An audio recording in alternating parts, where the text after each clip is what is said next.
we already had the best medicine we have ever invented is the human body, right? This shrinking and this re-expansion is the most powerful medicine ever. We see 70% of the diabetes patients reducing drug use and within a year starting to abandon drugs completely. We're told eat more protein to live longer, and 100 years of research actually say, as you know, I don't believe in longevity hacks except for one, fasting. And today I'm bringing you the world's top expert on fasting.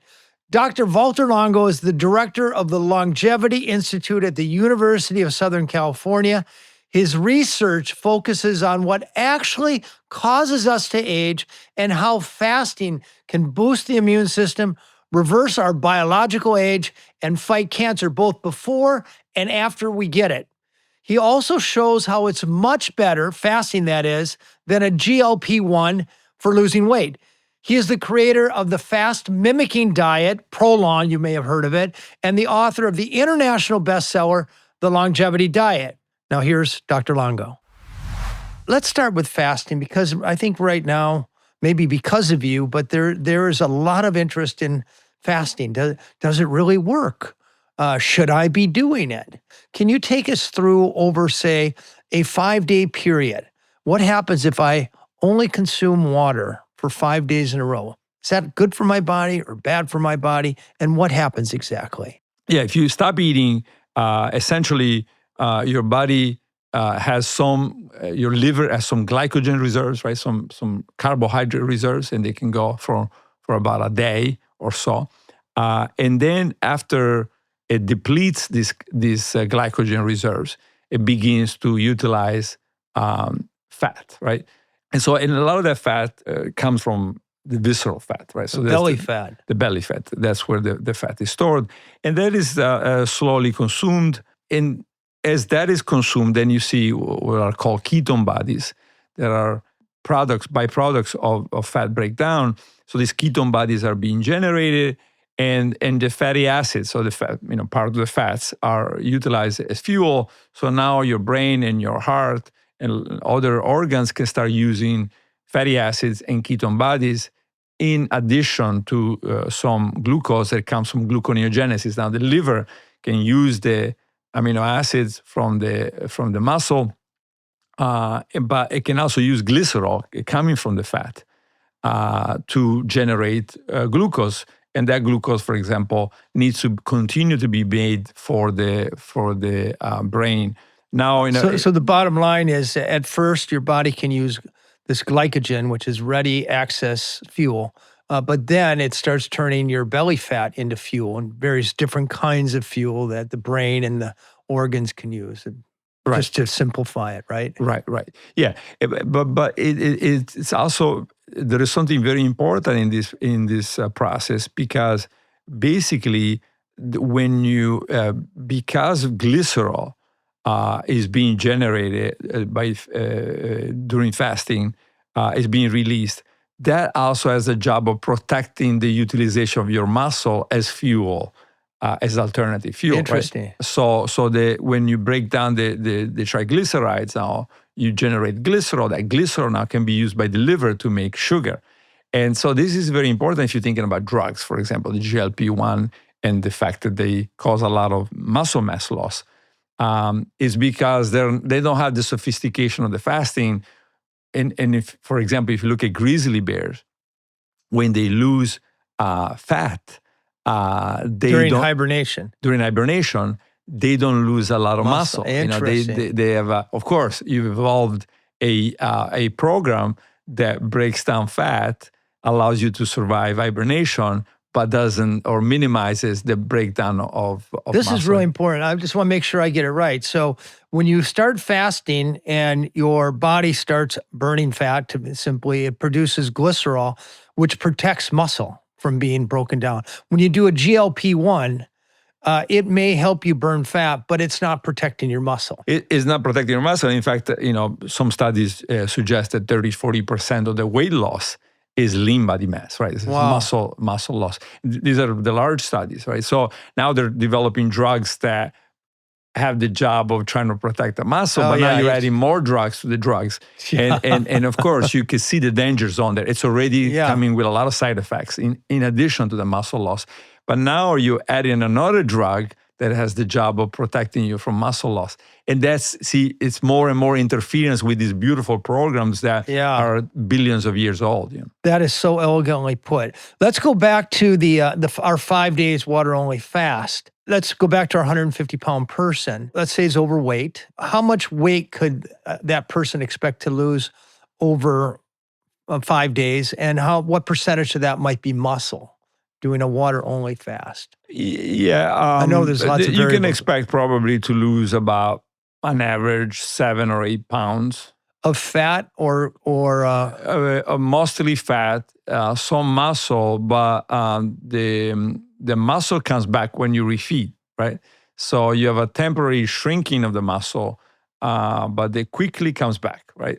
And so now we've done a lot of trials. I mean, we haven't done it with the water-only fasting. We really don't think water-only fasting is feasible for 99.9% of the population. Right. Just too difficult. And also, we're going to get to dangerous, you know? We're going to get to the fast mimicking diet, but I just wanted to start by helping people understand the benefits of the general idea of fasting. So we've established you're going to lose about 7 pounds, perhaps, if you're 150 pounds and overweight. You're probably not going to have long-term muscle loss.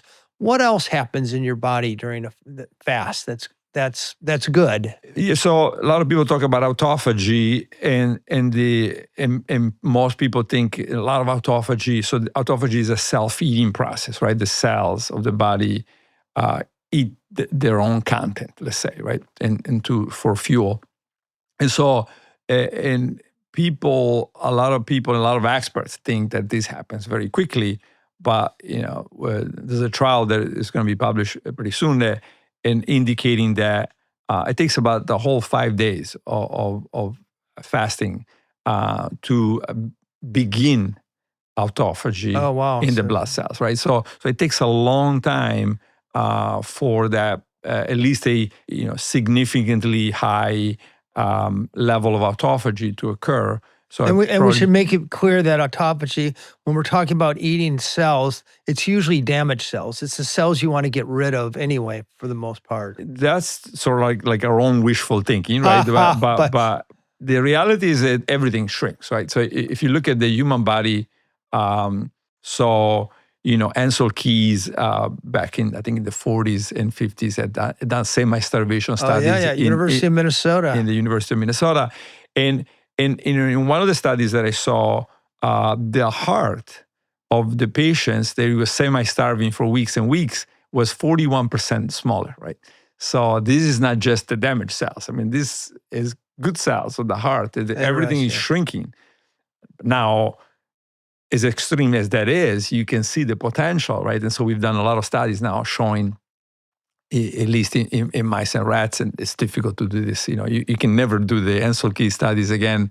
But in mice and rats, we start to see cellular reprogramming, stem cell activation, autophagy. And so now let's say you're shrinking someone's heart by 40%. Now you're re-expanding that heart to its normal size. And so what happens in that process, right? So what happens is, in a lot of organs now we've shown regeneration. And so now it'll be interesting. One of our next studies will be with heart. And do you think this idea that certain organs shrink, I'm sure it's not just the heart, but when they come back younger, they come back rejuvenated? Yeah, this is what we clearly see. So we've done it in the gut, we've done it for the pancreas, we've done it for the kidney. And we see the same thing over and over. We see that either, for example, in the blood, we see in the mouse, LTHSCs, long-term hematopoietic stem cells. What's the simple word? As we're talking, you have to imagine your very smart 16-year-old nephew. Yeah. No. So the LTHSCs are these stem cells that have the job of generating all the cells of the immune system, right? So during fasting, these stem cells go way up, And then within a couple of months of them going way up, you start seeing a rejuvenation or regeneration and rejuvenation of the immune system. And so now you see that for the pancreas, the kidney. For example, in the pancreas, we damage the pancreas, right, in an irreversible way, and to the point that it doesn't make insulin anymore. And so then once it's irreversibly damaged, then we begin with the fasting mimicking diet cycles, and we see that the pancreatic, the islet cells, the cells of the pancreas are being reprogrammed, and then they begin making insulin again. So they're becoming younger and functional again. And the same happens in the kidney. These podocytes, they were believed to be non-dividing and non-renewable, let's say, if the podocytes of the kidney, so the kidney is no longer, we use a toxin, it damages the kidney in a severe way. And then we begin the fasting mimicking diet cycles. And again, you see the kidney cells being reprogrammed, becoming younger and becoming functional again. And now the kidney starts working normally again. Then in this case of the kidney, we did a small trial in University of Rome, and we took patients with kidney disease and chronic kidney disease, and we did the 3 cycles. And not only their kidney function improved, but a year later it was still improved, still working right? better. Was still improved, and it was still the same. It was still nearly normal a year later. But this was in humans. This is in people, right? Yeah. And they did 3 cycles of a 5-day fasting mimicking diet. I go on a 5-day water-only diet. What's going to happen to what are the good things likely to happen to my body? Yeah, so the good things is the loss of visceral fat, belly fat, and that we discussed earlier. And then probably the autophagy. So 5 days of water-only fasting is going to activate autophagy in many cells of the body. And it's probably also going to activate, it's going to increase stem cells and cause reprogramming in several systems. Now, we haven't proven this for people. We know it for mice, we know it for rats. We don't know it for people. It's much harder to demonstrate the activation of regeneration in people. But we see it, consistently in lots of organs of the mouse, and we see it in the rat. And so it would be very surprising if it was not occurring in people. Yeah. So then I think most likely at least some of that is occurring in people, although it's not been demonstrated yet. Coincidentally, in all of the blue zones, if you look through their history, they've all endured periods of hunger, sustained hunger, especially during World War II. You see it in Okinawa, you see it in Sardinia, you see it in Ikaria as well. And although it might not be 5-day prolonged fast, they often have religious fasts. They've had economic hard times. And it just seems that there was some caloric restriction, maybe not the pure fasting in the blue zones. What are the downsides of a 5-day water-only fast? What are the dangers? Yeah, I think that one of the dangers is hypotension, right? Your blood pressure dropping, and this is very common. Yeah, okay. Yeah, your blood pressure dropping, and somebody can pass out, right? And now you can imagine somebody passing out while they're driving. Hypoglycemia, your blood glucose level become too low.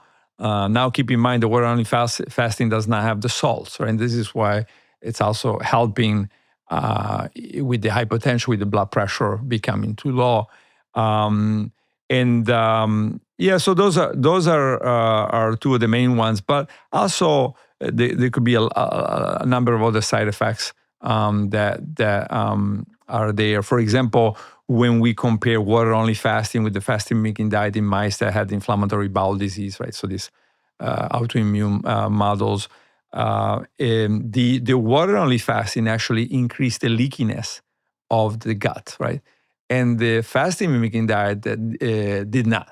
We haven't told people what the fast mimicking diet is, so this is probably a good time to interject. You're largely responsible for the fast mimicking diet and Prolon, which is a way for all of us to do it. But can you explain what the fast mimicking diet is? Yeah, so basically many years ago, about 15 years ago, we started the first clinical trial on cancer. We had results in mice showing that water-only fasting was protecting mice from chemotherapy. So then we moved it to the clinic. And in the clinic, we thought the cancer patients are highly motivated. They're going to do water-only fasting. And it turned out that they didn't want to do water-only fasting. As motivated as they were, it was too difficult for them to do it. And the oncologists, I think, were also worried, right? The oncologists were worried that to recommend 3 or 4 days of water-only fasting to their patients. It's hard to pick for people. Right. So then from there, we went to the government, the National Cancer Institute, the National Institute on Aging, and they funded research to develop the fasting mimicking diet. So the idea was just, let's start with cancer patients. Can we feed them a diet that will simulate the effects of water-only fasting? So, of course, we were experts in the molecular responses of fasting. So how does a cell change in response to fasting? And what are the ingredients, the macro and micronutrients that regulate those pathways? So for us, it was pretty straightforward to actually say, okay, let's make it a low sugar, low protein, low calorie, high fat, plant-based diet. And that's what the fasting mimicking diet is. Having done it, I know it's about 1,000 calories a day. So you get to eat some. So you're not dealing with the severe hunger. A lot of it tastes pretty good. And it's formulated so that you stay in this ketogenic state, right? So that your body stays in a state that it's burning fat, put in simple terms. So you get a lot of the benefits without a lot of the pain. And it is formulated in such a way that some of the downsides of a water-only fast don't kick in. Is that a fair summation? Yes. So it is, first of all, I donate everything to charity, right? So I don't want people to think that I'm advertising a product here. No, nobody believes you're a profiteer, Valter. Yeah. But I mean, some people think that, and and I'm a professor, and people need to know. And by the way, this Prolon diet is huge. It's a national phenomena. And it really works. It's one of the few longevity interventions I actually believe in. Most I don't. And I know you don't take any money for it, but I don't think people sufficiently understand why they should go on a fast mimicking or Prolon diet and what they get out of it. Yeah. First of all, when I did it, I didn't want to just I could have done a lot of fasting mimicking diet, even using animal products, right? And I said, or regular plant-based products. But the idea was instead, let's look at the same zones that you have been studying for so long, right? So what about the people, the Centenarians of Calabria, of Sardinia, of Okinawa, of Japan, of Loma Linda, or the long-lived people, and try to make a sort of longevity fasting mimicking diet, right? And that was a very good idea, because I think that picking the ingredients that were so healthy, it turned out to have two roles. For example, in some studies, we're showing that the prebiotic of these ingredients are very important for the effect of the fasting mimicking diet. Prebiotic is mostly fiber, right? Yeah, the fibers, right? The very healthy fibers that are contained in the longevity zone diets are now contributing to building the microbiota and making people healthier in addition to the effects of fasting. So now it's a fasting and mimicking diet, but it's also enhancing the effects of fasting.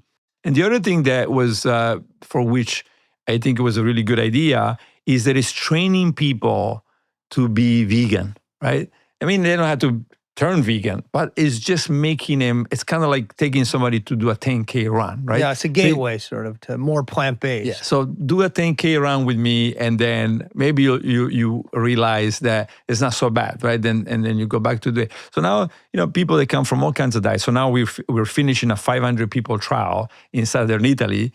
And we were surprised how, many people did it.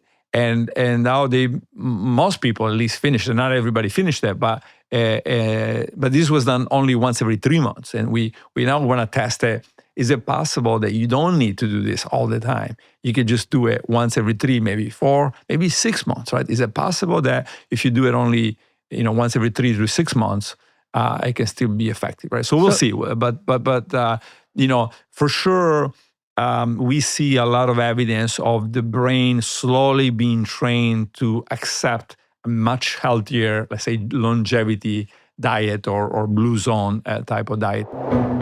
One of the most important lessons we learn from the blue zone is how to eat to 100. We know exactly what people there have been eating most of their lives, and it's whole food and mostly plant-based. But it's not just what they eat, it's how they eat. They cook at home and they cook together. Cooking is never rushed. Someone is chopping vegetables, someone else is stirring a pot, and someone's telling a story you've already heard and nobody seems to mind. That's simple ritual that turns food into connection and connection into longevity. At my lake house in Wisconsin, the kitchen is always the center of the house. Friends gather, we cook simple meals, we linger at the table, maybe play a few rounds of cards after dinner. Those evenings do more for my health than any supplement ever could. When I'm traveling, I like knowing my home can still host those moments and give the gift of connection to other families. Hosting my home on Airbnb means other people get a space where cooking isn't an afterthought. It's a reason you come together. Hosting fits naturally into my life. It keeps the heart of the home alive even when I'm away. Your home might be worth more than you think. Find out how much at airbnb.com/host. For people who haven't done the prolonged diet or the fast mimicking diet, it's 5 days generally. What are people eating during this 5 days? Just so they get an idea of what we're talking about here. Right. So they're eating nuts and vegetables and some legumes, but very low levels of it. So then now you have 5 days of exposure to an ideal, at least ingredient selection. And you send them in a box, and then there's the day one breakfast. You pull it out, you eat it. Day one lunch, day one dinner. And they tend to be really small portions. I remember like a minestrone soup for lunch. And they kind of curb your hunger pains. They don't make them go away altogether. But it's easier than muscling through 5 days with no food at all. Yeah, and there are also tricks like glycerol, for example, right? Is part of the kit, right? So we have glycerol in there. Glycerol, I recall, came in a little bottle, and it was a clear liquid and tasteless. And what does glycerol do for us when we? Yeah, that's what I was saying earlier, right? Now, glycerol's job is preserving muscle, but is also making sure that if you're about to pass out and your brain needs glucose, now you have a source of glucose, right? So the liver has this glycerol that it can use to generate glucose. Okay. But it doesn't need to if you don't need it, right? So it's there. It's part of the fasting response. So it doesn't interfere with the fasting response, and yet it's ready to give your brain glucose and to preserve your muscle mass. So what I love about this, there's an $84 billion anti-aging industry out there that delivers us all sorts of false promises that interfere with the elegant system, which is our body. Resveratrol, metformin, rapamycin. We don't really exact GLP-1s. What you've done is you've harnessed a process that humans have lived with throughout history. And you've adjusted it a little bit to optimize for the positive quality and also downsize for the negative or dangers of going on a diet. And so you're in a very natural way slowing the aging process down, lowering some of the risk factors, and also indeed making us younger in some ways, rejuvenating some cells. Is that a fair summation? Yeah, absolutely. And now we actually published the results of 2 trials last year showing 2.5 years biological age reduction, right? So after 3 cycles of the fasting mimicking diet. So okay, just to make that clear, if you do fast mimicking 3 times over the course of how many? 3 months. This was 3 cycles in 3 months. Yeah, okay. 15 days in 3 months, you lower your biological age by 2.5 years. by 2.5 years. This is based on these bioage markers. Would you see that in your face? I mean, would your face look like it's 2.5 years younger? Most people that have done it will say yes. And now I think the company had a paper where they looked at actually skin quality and skin aging, and they showed evidence also in the skin for reduced markers of aging. Do you do the diet yourself, the fast mimicking diet? I do it maybe a couple times a year, yeah. Have you yourself experienced benefits that you can tell? Or you just believe in it? I mean, of course, it's one of the ways that I can control my weight. So that, and also family-wise, I always had high cholesterol in the family, high blood pressure in the family. And thus far, I've never taken any drugs. So I think that probably, what we see in the clinical trials, which reduction in cholesterol, reduction in blood pressure, is also applying to me. And that's I also think that that's important for people to think. So for diabetics, for example, we see a regression of the disease, but the diabetics are doing it once a month. But I think the good news for somebody like that is to think about that eventually they'll go from once a month to once every 3 months to once every 4 months, and maybe like I do, once every 6 months, once they're back being healthy, right? We see the 70% of the diabetes patients reducing drug use and within a year starting to abandon drugs completely. So that's what you want, right? You want people that's huge to go back to their full health, normal state, and then have very manageable ways, lifestyle ways to handle it, to maintain it rather than additional drugs. For what conditions is the fast mimicking diet most effective? I think it's going to be very effective for lots of things, right? But it's what you can demonstrate that counts, right? And so I think if you look at demonstrations now for prediabetes and diabetes, it looks very solid, right? Maybe 5 trials, all showing the same thing. Cholesterol lowering is pretty consistent. There is a trial that came out of University of Miami on using the FMD, the fasting mimicking diet, together with drugs for colitis. And now Stanford is going to come out with a study, I cannot discuss it, on Crohn's disease. But we'll see the results of that.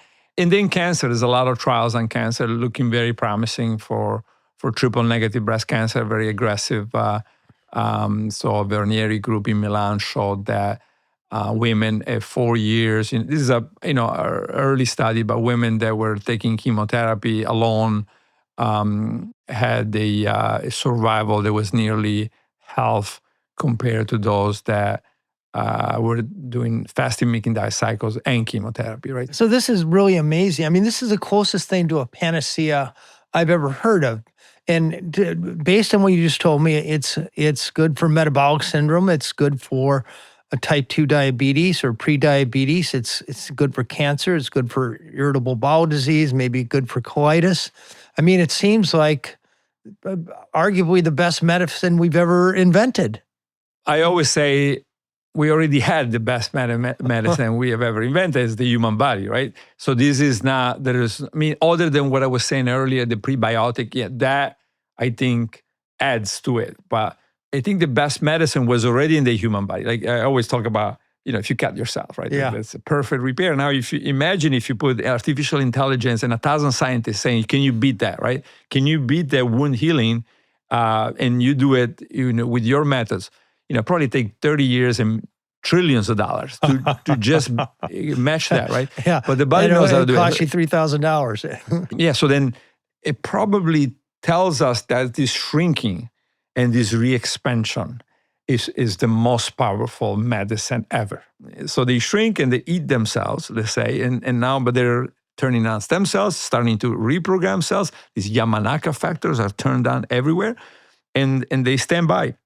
Yamanaka factors are basically finding the factory settings in cells and going back to their original. Yeah, the Yamanaka factors are these cellular reprogramming. They make any cell. They can make any cell a young embryonic stem cell, right? But if you brute force turn on the Yamanaka factors, you're going to do good and a lot of bad, right? Because you can't just take the body and turn on these factors and make the body young. But the fasting, when you shrink, this is done in a very coordinated way and knows exactly which factors to turn on where. So we see the pancreas is turning on different factors than the kidney and different factors than the gut. So each system, blood is kind of, it doesn't even turn on factors, it turns on stem cells. So each organs during shrinking prepares to re-expand and regenerate in a different way. For those people listening right now and they want more information on the fast mimicking diet, I know you've written several books, but what is the best resource for sort of the average person? One is the longevity diet that was published in 2018, and then Fasting Cancer that was published earlier this year. So those are the. So maybe start with the longevity diet, which I've read. It's a very good book. And it talks not only about fasting, but it also talks about a diet for longevity, which I happen to be very much in agreement with. Yeah, it talks about the blue zones. So absolutely, I think it's trying to put it all together and match the data that you have been talking about for so long. What is it about these diets that is so healthy, and is it can we prove in animals that you can make them live longer and healthier, and what else is there, right? That maybe people didn't understand. So so I think it's that's what the book is about, right? Putting it all together in a multi-pillar system. So epidemiological studies, Centenarian study, blue zones, and then mouse, and then clinical studies, right? What happens? I love this. And then what I call complex systems, which is how does a car age? How does a plane age? And what can we learn from systems that we build to understand how the human body may best benefit from interventions? Can you articulate the longevity diet, the food part of it in your book? Yeah, so the longevity diet is a mostly plant-based diet that is rich in cereal, legumes, nuts, and vegetables. Not as high in fruit as the Mediterranean diet and others would talk about, and I think it's because I always talk about the fact that it can only take 30 grams extra of one food component to make you obese eventually, right? And that's why in a world where 70% of people are overweight and obese, I didn't want to give the message that you should have 4 or 5 fruits a day. Fruits will contribute to obesity? Yeah, I mean, even an extra apple a day eventually will make you obese, right? I think a lot of people will be surprised by that. Yeah, it is not my opinion. I mean, if you look at the calories, and the sugar content of an apple, if you had an extra apple a day, this is why, in the longevity diet, I recommend, let's say, 2 fruits a day. But I don't recommend fruits and vegetables, because fruits and vegetables gives the message to a lot of people, I can eat 4 bananas and 2 apples every day. Well, now it's a lot of calories and a lot of sugar that you just took in with those 4 bananas. And so, yeah, I think it's important to talk about details. And because, if people hear fruits and vegetables, then they can say, well, what's wrong with this? I'm eating a lot of fruit and some vegetables. So, yeah, so I think it's important. It was important to say, eat a lot of vegetables, which are low in sugars. Can we essentially eat all the vegetables we want in a day? Maybe we used to be able to. Now the world has changed, and there's a lot of pollution, and there is a lot of toxins that are associated with different vegetables, especially if they're not organic, but maybe even if they are organic. So unfortunately, I think it's probably good to not overdo it with anything. And that's why I like it so much to, go to Sardinia or Loma Linda and a lot of these areas of the world and say, how did they do it? Or Okinawa or Japan, right? So now we're looking very heavily at old Japanese versus old Okinawa, modern Japanese, modern Okinawa, modern very Mediterranean. different. Yeah, very different. But we're also looking at the epidemiology of Japanese. They're doing still very good. They're number 1 in the world for life expectancy, right? Yeah. So that says that increase in fish and fat from fish, et cetera, that they underwent, it's not a big problem. Italians instead are losing positions in the life expectancy, ranking. And if you look at Italians, a lot of proteins now, a lot of animal products. Italians have not been as disciplined as Japanese, right? So all those things have to be kept in mind to come up with the perfect personalized diet. So, and yeah, it probably shouldn't be a lot of fruit or a lot of vegetable. It should be like, wow, how much fruit and vegetable did these people that were so successful eat? And it is also that consistent with the epidemiological data on millions of people. So if you put it all together, then you get a common denominator that says, this is probably a good way to go. People on this podcast, they like to know, what can I do? So take us through what might be an optimal breakfast, lunch, and a dinner to be on your longevity diet, which is pretty much a blue zone diet, but I want to hear your. Right. I start with this whole grain friselle. It's very dark bread from southern Italy. And then I put on top of it a almond spread and chocolate. It's just almonds and chocolate. There's nothing. There's a little bit of sugar, right? That's it. So that I get from Italy, and then an apple. I eat. That's my breakfast, right? So this friselle, this almond spread, an apple, and tea, right? And I mix a bag of green tea with black tea, and that's my breakfast. Lunch, I only have it twice a week. I have it on the weekend. I only have lunch on the weekend, and and lunch could be fish. It could be salmon with a salad. Or something like that twice a week. The rest of the week, I don't eat lunch because otherwise I gain weight. And I don't want to skip dinner or breakfast. Do you snack? 5 p.m. Yes, I have tea usually with this whole grain biscotti, very healthy kind that I get also from southern Italy, from Puglia. And then dinner, it's usually this minestrone. That I used to eat maybe 5 times a week when I would go to southern Italy during my summers in the 70s. So it's a lot of green beans, a lot of beans, a lot of vegetables, and some pasta. Usually maybe like 70 grams of pasta, but it's a big dish full of maybe like 5 servings of vegetables, on top of maybe 200 grams or so of legumes. How about a little wine there? Yeah, wine maybe, maybe once a week I will have it. Yeah. So you probably know Mark Mattson, who's another sort of fasting researcher. He argues that evolutionarily, we probably didn't have breakfast. You didn't wake up and toddle over to the refrigerator and make a smoothie or get eggs and bacon. You had to get up immediately and look for food or hunt your food. There might have been something left over from last night, but given that you had to be very physically fit and mentally sharp to be able to go find food. Mm-hmm. And he argues that evolutionarily, the best pattern is to not eat breakfast right away, to delay breakfast till about midday. And then he's also a big fan of the blue zone / longevity diet approach, mostly whole plant-based food. And then an early dinner, and then not eat again for, ideally, he says, at least 14 hours between your last dinner and last meal of the day and your next meal the following day. But if you can go 16 to 18 hours, that's even better.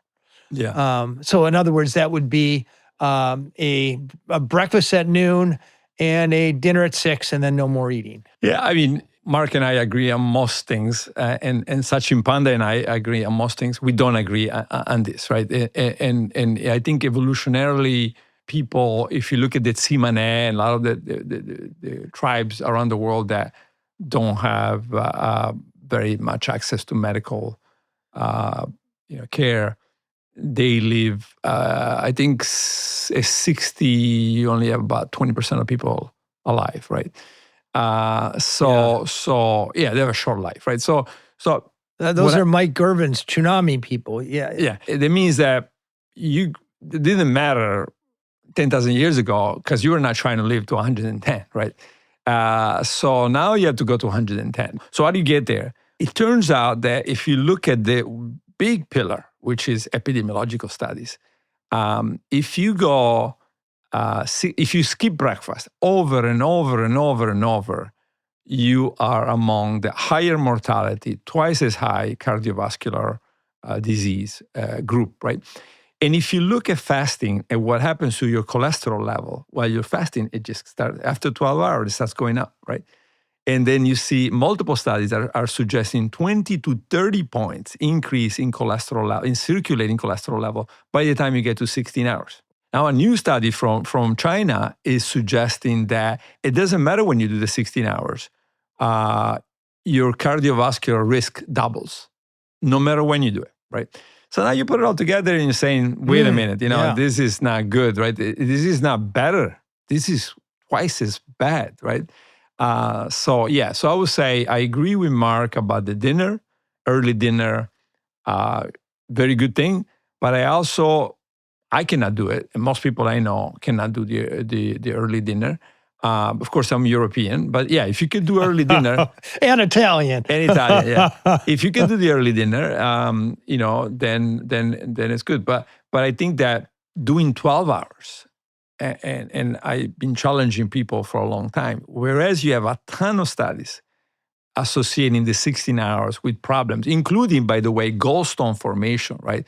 So there are several studies indicating that people that consistently fast for 16 hours, women, I think women at risk for gallstone problems had twice as much gallstone operations if they were regularly fasting for 16 hours versus those that were fasting for 10 hours. So you're saying the optimal is about 12 hours? Yeah, I say I've never seen a single negative study about 12 hours. You're not going to get all the benefits. I agree with Mark. You're not, if you do 16 hours, you're going to get there faster, right? Probably metabolically, and you're going to have a lot of benefits short term. But then, long term, I think you're going to see the problems. And also, what we were discussing earlier, people are not going to be able, most people, if they do 16 hours, they're going to drop it. It's just a matter of time, right? It's hard for people. 12 hours, 8 a.m., 8 p.m., 7 a.m., 7 p.m., it's a great majority of people that I talk to say, with the work schedule. And, I will say, no matter where you go in the world and you see long-lived population, i.e. blue zones, the pattern is always the same. They get up, eat a breakfast. They always eat breakfast. The midday meal tends to be the biggest meal. And then the dinner either is absent or very small, and it's early. And you don't see snacking much, if at all, in blue zones. Typically speaking, there was no eating between meals. I'm a big believer, if you want a guide for how to behave yourself, look to the populations who've achieved the outcomes you want. Maybe you want to tweak it a little bit based on science, but it's a fairly good guide. Yeah. Now, if you look at those populations, I think it gets tricky, right? Why? Because they've lived, like you said, very different lives, right? Wars, concentration camps, famine, and then maybe in the last 20, 30 years of their lives, a lot of them, as you know, they move in with their sons and daughters, right? And they start eating a completely different diet, right? So I think that if you look at Okinawa or Japan, you could say, well, this is what they've been eating. But if you go and actually, as you've done and I've done, if you go talk to them, they're living with their sons and daughters. They're eating a much more, let's say, westernized diet. Right? So then I think that the benefits are more complex than what we see, right? And so is it possible that then you had this combination of a longevity diet, of a poor, Mediterranean diet, but then also eating more after you turn 70, 75, 80, because your son and daughters are now having meat almost every day. Could that combination have that's a very good insight, actually. Yeah. Could that combination have created this record longevity, both in Japan and in some areas of the world, And it seems that the longevity phenomena happens people born after 1890 and before 1940. Why is that? Because people born much before 1890, by the time they hit adulthood, they weren't able to benefit from vaccinations and antibiotics. They were dying of infectious diseases.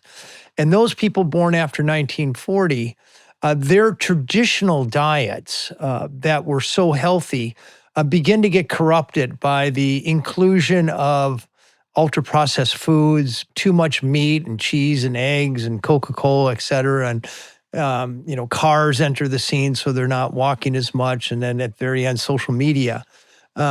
So your very good observation about indeed these probably poor, mostly peasant who've lived a very sparse, active life, not enough of the right calories, then all of a sudden, the year 2000 comes around, they move in with their children, which is a very common practice in blue zones, multi-generational family. All of a sudden, there's kind of a upgrade to their diet, and it kind of begins to approach a Western diet, but that actually may be a good thing when you get older and you need more protein. Yeah. And more meat is good. Exactly, right. And that's what we actually published, 10 years ago, that after 65, those... Damn it, I just came up with it now. You've known it for a decade. No. Well, the epidemiological data in the U.S. indicated that the 80-year-old eating a very low protein diet was not doing good at all. But the 40, 50-year-old eating a very low protein diet, vegan or otherwise, was doing very well, right? For cancer, for overall mortality. But then when you go to the field, you kind of see that, right? And their families, these centenarians are not having a bad diet. They're just influenced by this bad diet. So it's a compromise between what they always ate and what their sons and daughters eat. And that probably is the ideal diet. And that's very much what all the pillars indicate, that, don't start, they're not eating hamburgers, 3 times. They're not going to McDonald's 3 times a week. But they may be okay eating, let's say, a steak twice a week. And chicken twice a week, and fish twice a week, right? So maybe animal protein serving per day is, I think, very common for those elderly that are now living with their sons and daughters. Right now, there is this obsession with getting more protein, and most of what we hear on the Instagram from these quote unquote longevity experts, they're recommending about at least twice as much protein as we need. But it's more nuanced for that, because maybe if you're interested in building muscle, fine. But we don't need nearly as much as protein as these quote unquote experts are telling us, which is 1 gram per kilo is what they're... 2 grams per 2 kilo. grams so 1 per gram per pound. Yeah. 1 gram per pound, which is... so I weigh 190 pounds, it'd be 190 grams, which would be about 7 ounces of protein a day or something like that, 28 grams per hour. My recommendation is 0.37, so nearly almost a third, right? A little bit over a third of what they're recommending, right? So they're giving me 1 gram per pound. I recommend 0.37 grams per pound. Now, every medical association in the world is fine with 0.37 if it's good quality. And again, if you look at, for example, if you look at the mice that have record longevity, they have a mutation in growth hormone and the growth hormone receptor. They live 40% longer. And these are the same mutation that we have in the little people of Ecuador, the mutation in growth hormone receptor. That is the protein pathway, right? That's, if you eat protein, that protein is going to activate growth hormone, IGF-1 signaling more than almost anything else that you can eat.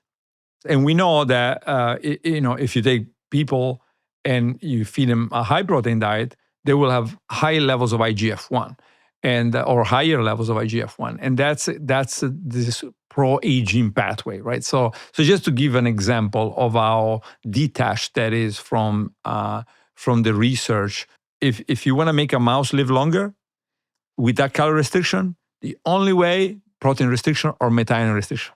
Or what? Methionine, one of the essential amino acids in proteins, right? So that is solid. If you look at solid data, one of the only ways that by changing the diet of mice and rats to make them long-lived is to restrict their proteins or restrict one of the amino acids. That's just so amazing. We're told eat more protein to live longer, and 100 years of research actually say low protein diets are the diets of longevity. Very clear. Now, nobody's arguing with small benefits, short term or even long term for muscle, etc. But you cannot just look at that. It's half a pillar, right? You have to look at 5 pillars. And then when you look at all 5 pillars, you realize that Yes, you need to have sufficient proteins. Yes, you need to have sufficient essential amino acid, leucine, methionine.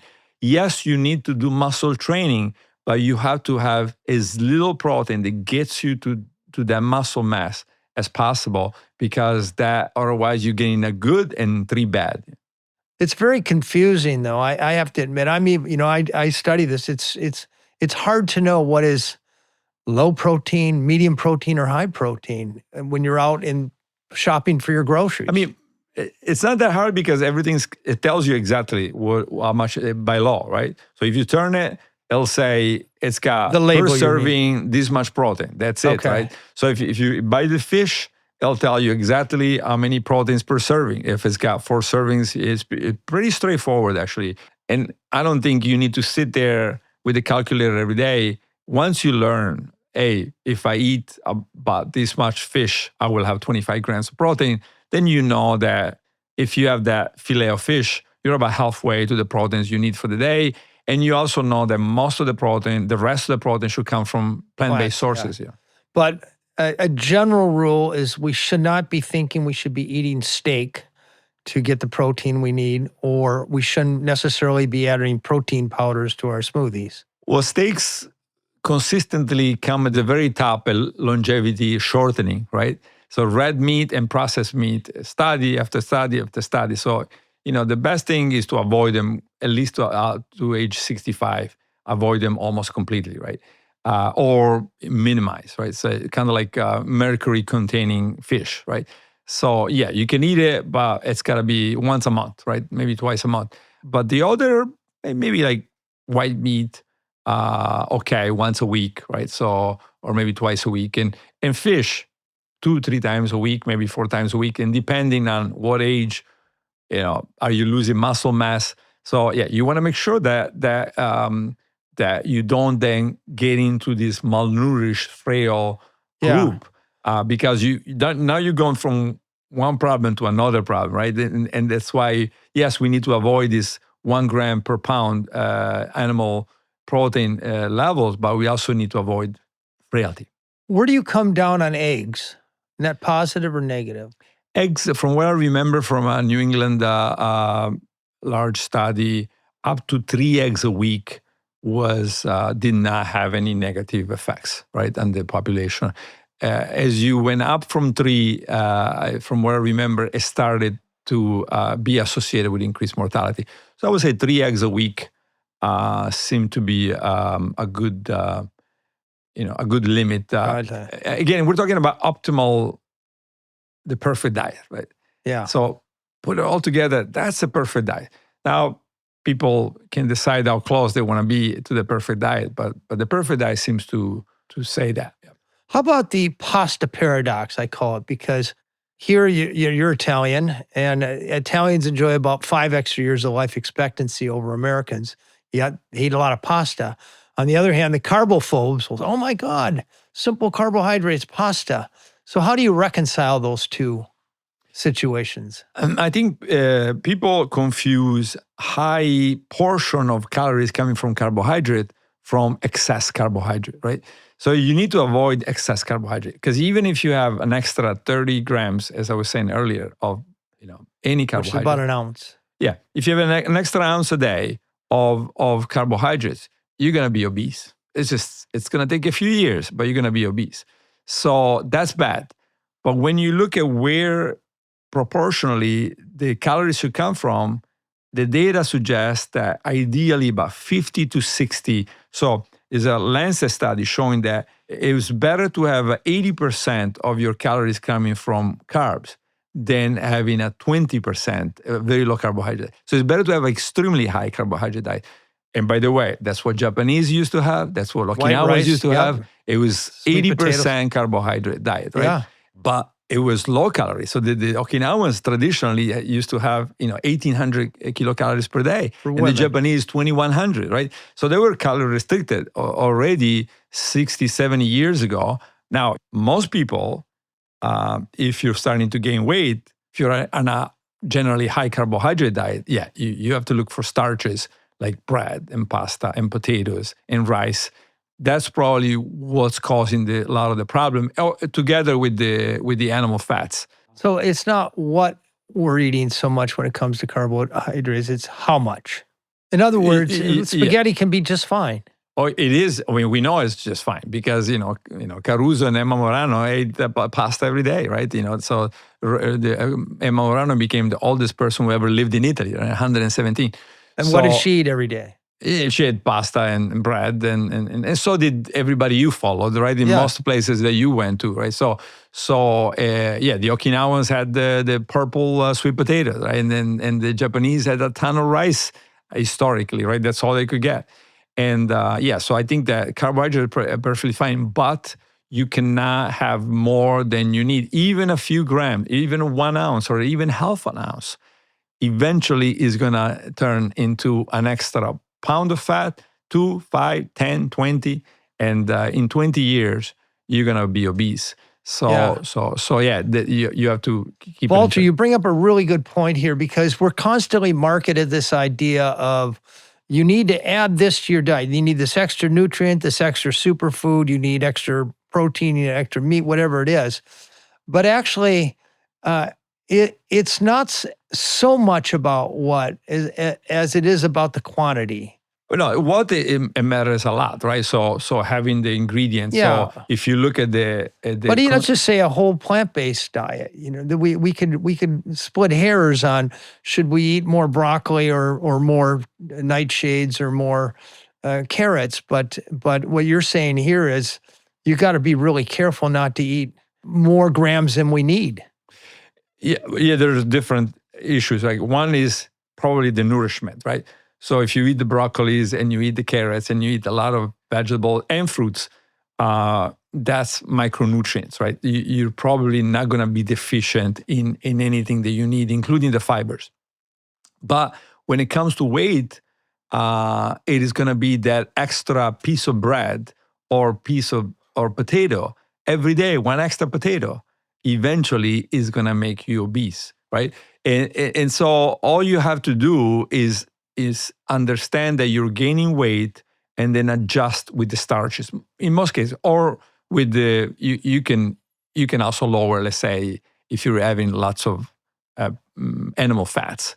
That's another good place to lower to take care of because of course it's even more calories from those animal very fats. Dense. Yeah. When I think of the Okinawan Goya champuru, it's a stir fry. And it has tofu in it, very good tofu. It has some root vegetables, lots of greens. It is stir-fried with some fat, not nicely spiced, but your meal looks like a compost pile on your plate. It's this giant heaping pile of food, and it's delicious. And you eat and eat, and you're full. You can't believe you're having this wonderful big meal, and you're stuffed. And you've just consumed 1/5 the calories of a hamburger. Yeah. And I think of our minestrone. By the way, I start my day with minestrone. That's my first meal of the day. It's a giant bowl. It's got beans in there. I don't put pasta in mine. I might put some barley in it. But there's about 8 different kinds of vegetables, herbs, a little bit of extra virgin olive oil. I like to put avocado on the top for a little extra fat. And I'm stuffed. Yeah. I've just gotten half the fiber I need and most of the vegetables I need for the day. And I probably consumed 600 calories. Yeah. And I have that picture in my book, by the way. I have the pizza with cheese and calories, like 1,100 calories or something. And then I have this big, twice as big, minestrone with about half of the calories. And another thing, I think that people, maybe hear this and say, oh, but the pizza is so much better than the minestrone. I would say that, if you talk to most of centenarians that have lived through having to eat a lot of this minestrone, they will say, forget it. I enjoy much more the minestrone than I enjoy the pizza, right? It's hard to beat, right? Even compared to some of the tastiest food. Yeah, I'm so hooked on it. I have this whole book. About 1/3 of the recipes in there are sort of minestrone type recipes. I think it's one of the best longevity cocktails there is. Where do you come down on wine? The National Academies of Science will tell you that drinking wine every day, a little bit of wine, will raise your chance for cancer 18%, but lowers all-cause mortality by 10%. Italians, as we well know, wine is part of the culture. It has been for thousands of years. But I know, the Huberman Lab and the current state of science, there's no level of alcohol that's safe. Yeah, if we're going to talk science, then it's science, right? And science is very clear on alcohol. It's neutral, right? And it's not up to 3 drinks or 4 drinks a week, neutral. It's not good for you and it's not bad for you. And that's overall effect, right? You cannot say cancer because let's say that it increased cancer by 10% and it decreased cardiovascular disease by 50%. It's not true, but I'm saying let's say that, right? Then what's the relevance of the cancer effect if it decreases cardiovascular disease by 50%, right? So this is why you cannot do preventive medicine one disease at a time. Right? Preventive, it's got to be treat aging. Aging is by far the biggest risk factor for many, many diseases, right? And that's why you have to think about alcohol and aging. And the effect seems to be neutral. Doesn't help you against overall mortality. It doesn't hurt you. But yeah, it does increase, let's say, breast cancer by 6% and some esophageal cancer by. So then it should be that. Why would you possibly take away these 3 or 4 glasses of wine from people when the effect overall mortality is neutral, right? It makes no sense. But what makes sense, I think, is to say if it is a risk factor, if it increases your risk of developing breast cancer, and you have a BRCA mutation in the family, or you have 3 relatives that died of breast cancer, you might not want to drink, right? Because now you're combining 2 risk factors for cancer, for breast cancer. And that's really putting you in a danger zone. I will say, I know in the blue zones, I've seen the surveys that about 85% of people making it to 90 are drinking some wine every day. Yeah. Maybe could they live a year or more? Perhaps, but... No, the data suggests that they will not. Well, there on average, yeah, some of them could live a year more, and some of them will live a year less if they stop, right? So in the end, it'll turn out to be. But here's drinking every day. I'm talking about. Oh, every day, yeah. And they're still living 10 years longer than Americans. Yeah, but they may be genetically selected, right? So they may not be as sensitive to that. Maybe in Sardinia, but the other ones are pretty heterogeneous, pretty melting pot people. But I'm saying genetically is a population that may be less prone to the alcohol-related deaths, right? At least historically. Now, or maybe we flip-flop on wine like we flip-flopped on carbs and running marathons. It's like science tells us a different story every 40 years or so. But the alcohol story has been pretty consistent, at least for 20 years, right? And I think now the zooming in on each disease is causing the problem, right? So now because it's clear that it is a risk factor for certain cancers, I think the epidemiologists are saying it is a risk factor for this. So if you're a cancer epidemiologist, you're saying stop. Any alcohol is poison because it increases that, but you cannot do that. And I remember looking at this data 10 years ago, and it was pretty much the same, right? It was neutral effects. So in my first version of the book, I think I wrote it in 2015, and I made that conclusion. Now, if you look at the new Harvard studies, alcohol, if anything, comes up a little bit in the positive, right? In the associated with positive effects on the ability to make it to 70 or 75 healthy. I think alcohol was definitely not in the red; it was in the green, which indicated positive effects. Yeah. I know you have this new book, Fasting Cancer. It seems that by coupling caloric restriction or the fast mimicking diet with some of these more kind of conventional treatments for cancer, you get a much better result. Is that a fair summation? I think that the summation would be we need to exploit the evolutionary biology of cancer and normal cells, right? And so that's not done in cancer research or done minimally, right? So the fact that if you starve a system, the normal cells will all go in one direction, and the cancer cells will refuse to go in that direction. One of the hallmarks of cancer cells is independency from growth signal and refusal to obey anti-growth signal, right? So fasting is probably the biggest anti-growth signal, and they refuse, right? So that's why it's so important to use something like fasting in cancer, because it's gonna make it a lot easier for the drugs, but also the immune system. And now it turns out the immune system is much better at recognizing the cancer cell once the system is fasted. Why? Probably because of the visibility of the cancer cell.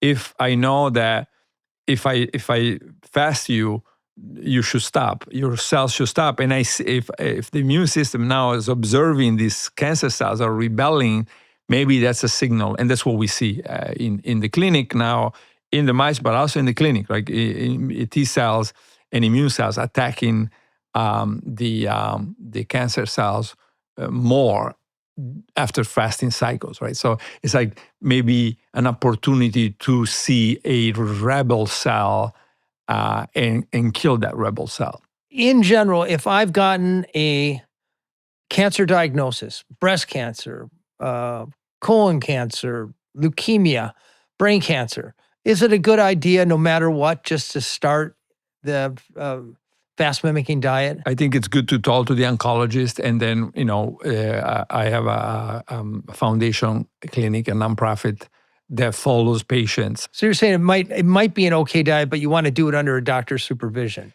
Not only a doctor, but also the experts, right? Because it's very tricky. And so, for example, if you look at, we have published doxorubicin. I just give you an example how tricky it gets, right? So doxorubicin is a very widely used chemotherapy drug that causes cardiotoxicity. If you take a mouse and you fast it for 2 or 3 days, and then you hit it with doxorubicin, the heart is very much protected. It's just an unbelievable protection level, right? So the mice are all alive versus if you don't fast them, they're all dead, or wow. A big difference, right? But then you use intermittent fasting, 1 day on, 1 day off, and do exactly the same thing. Now cardiotoxicity goes up. Why? Because the refeeding is associated. And we always warned people, be careful, because now you're not fasting during chemotherapy treatment, you're refeeding during chemotherapy. And that's the worst thing you can do, right? Much better to not fast at all, because now you're going from shrunk to high proliferative mode while the chemotherapy dose is very high. And so the cardiomyocytes are now being damaged by this re-expansion together with high levels of doxorubicin. So yeah, this is just an example of how just the length of fasting and the timing of fasting very delicate. can affect whether it's good for you or really bad for you.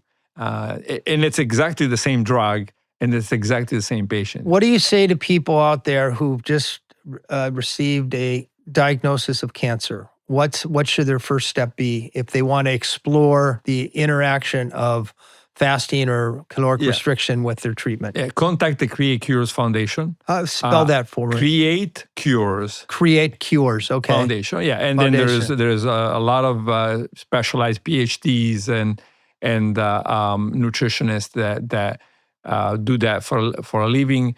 And then the idea is always collaborate with the oncologist, Yeah. So to bring a lot of oncologists don't realize this. They don't realize there's another tool. That's okay, right? That's okay. That's why our job is to give them the papers and to say, these are the clinical trials, this is the animal data, this is the clinical data, this is, what we are suggesting to the oncologist.